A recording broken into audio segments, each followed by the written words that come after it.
este apoyo fue donado por la Junta Directiva de Plaza Cristal.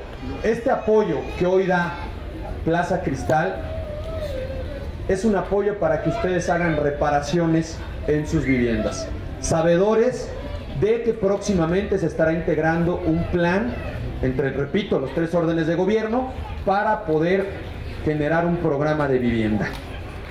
Otros apoyos estaremos generando con la ayuda de los empresarios, con la ayuda de los comerciantes, con la ayuda de todos, porque recuerden, amigos, amigas, que la gente ayuda a la gente y que tenemos un compromiso nosotros con ustedes.